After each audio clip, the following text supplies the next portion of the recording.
우리네 인생길을 걸어가며 삶의 어려움은 다양하게 찾아옵니다.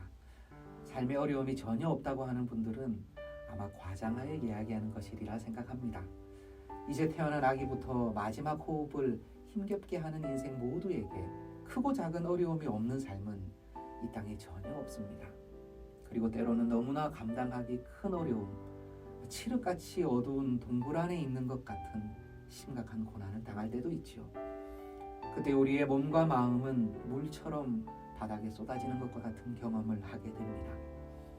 저는 이 세대의 많은 위로자와 같이 이때가 속히 지나갈 겁니다. 그리고 나중에 아무 일도 아닌 것처럼 여겨질 겁니다 라고 말씀드리고 싶지 않습니다. 왜냐하면 대부분의 고난이 속히 지나가지가 않아요.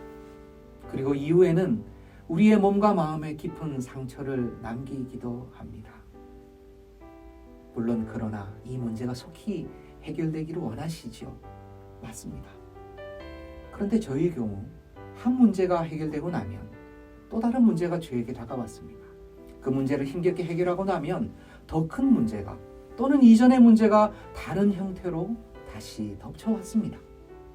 선생님의 경우는 어떻습니까? 이번 문제만 해결되면 이후에는 만사 형통의 삶이 펼쳐질까요? 우리는 문제의 해결을 바라고 해결자를 요청하지만 실상 현실에서는 오히려 문제의 해결은 멀리 있고 해결자는 늘 능력이 부족합니다. 저는 저의 자녀들의 완벽한 해결자가 되기를 원해왔습니다. 그런데 사랑하는 자녀들이 청년으로 성장해 갈수록 생명을 다해 그들을 사랑하나 나의 능력이 부족함을 고백할 수밖에 없게 됩니다. 사랑하지만 나는 다 할 수가 없습니다. 아마 우리의 가족들이 그러할 것입니다. 내가 고난 가운데 있을 때에 나의 아픔을 이해해주고 싶으나 완전히 이해할 수는 없습니다. 나를 도와주고 싶고 최선을 다해 도와주시나 근본적인 해결을 할 수는 없습니다. 그러하기에 우리에게 필요한 것은 이 땅에서의 잠시의 문제 해결 또는 해결해주는 사람이 아닐 수 있습니다. 오히려 끝까지 함께하는 위로자, 동행자가 필요합니다. 그런 사람이 있을까요? 네, 있습니다. 우리에게는 참 위로자, 동행자가 계십니다. 그런데 그냥 위로하고 동행하는 것이 아니라 나를 자신의 생명을 다해 사랑하시고 지금뿐만이 아니라 영원 끝까지 나의 존재 자체를 책임지실 수 있는 분이 계십니다. 그분이 바로 예수님입니다. 바로 지금입니다. 잠시 인생의 숨고르기를 하고 계신 지금이야말로 우리의 힘의 한계와 인생의 연약함, 이 땅에 소망 없음에 대해서 가장 명확히 보실 수 있는 바로 그때입니다. 참으로 예수님에게는 소망이 있습니다. 예수님께서는 이 상황을 책임지실 수 있습니다.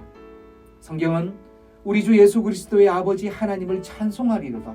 그의 많으신 긍휼대로 예수 그리스도를 죽은 자 가운데서 부활하게 하심으로 말미암아 우리를 거듭나게 하사 산 소망이 있게 하시며 라고 말씀하십니다. 예수 그리스도로 말미암아 우리에게 산 소망이 생깁니다. 당장 지금 문제가 해결되는 소망뿐만이 아닙니다. 죽음도 이길 수 없는 산 소망이 예수님으로 말미암아 생깁니다.